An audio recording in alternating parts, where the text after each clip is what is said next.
गहरे और रहस्यमयी जंगल के बीचों बीच एक दंत कथा सदियों से चली आ रही थी। कहा जाता था कि इस जंगल के सबसे पुराने वृक्ष के नीचे एक प्राचीन खजाना छिपा है, जिसकी रक्षा स्वयं सांपों के राजा नागराज करते हैं। जिसने भी इसे पाने की कोशिश की, वह कभी लौटकर नहीं आया।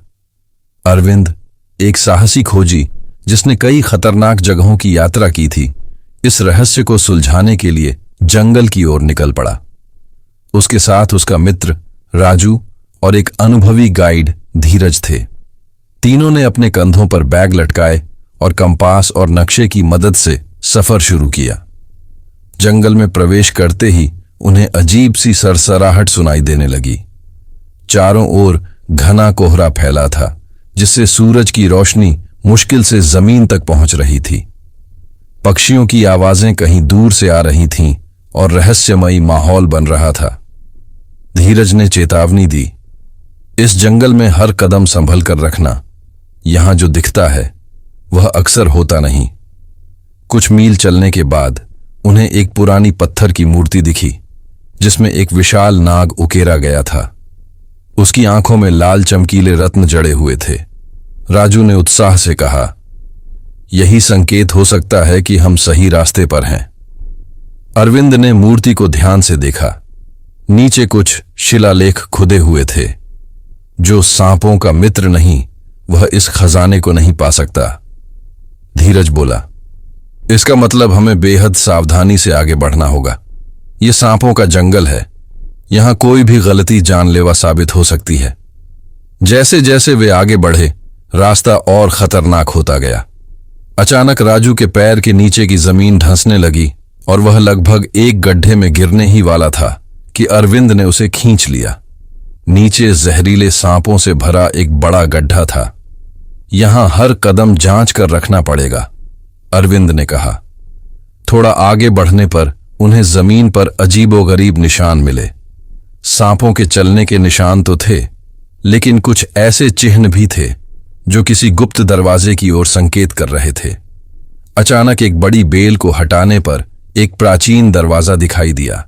उस पर नागराज की आकृति बनी थी और दरवाजे के दोनों ओर दो विषैले किंग कोबरा फन फैलाए पहरा दे रहे थे।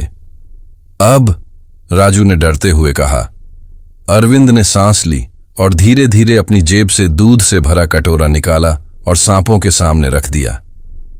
शायद हमें दोस्ती का इशारा देना होगा, अरविंद ने समझाया। जैसे ही दूध रखा गया, सांप धीरे धीरे वहां से हट गए और दरवाजा अपने आप खुलने लगा। एक ठंडी हवा का झोंका बाहर आया और उसके साथ खजाने की चमकती झलक दिखी। भीतर प्रवेश करने पर उन्होंने देखा कि एक विशाल कमरा था, जिसकी दीवारों पर प्राचीन चित्र बने हुए थे। बीच में एक विशाल सोने का ताबूत रखा था, जिसके चारों ओर हीरे और जवाहरात बिखरे हुए थे। लेकिन सबसे चौंकाने वाली चीज थी एक सोने की मूर्ति, जिसमें एक कोबरा लिपटा हुआ था। यही खजाना है, धीरज ने उत्तेजना से कहा। अरविंद ने करीब जाकर मूर्ति को देखा। तभी उन्हें एक और शिलालेख दिखा, जो लोभ करेगा उसे नागराज का प्रकोप झेलना होगा। राजू ने जल्दी से कुछ सोने की मूर्तियां उठाने की कोशिश की, लेकिन तभी एक गूंजती हुई फुफकार गूंजी और चारों ओर से सांपों का झुंड बाहर आने लगा।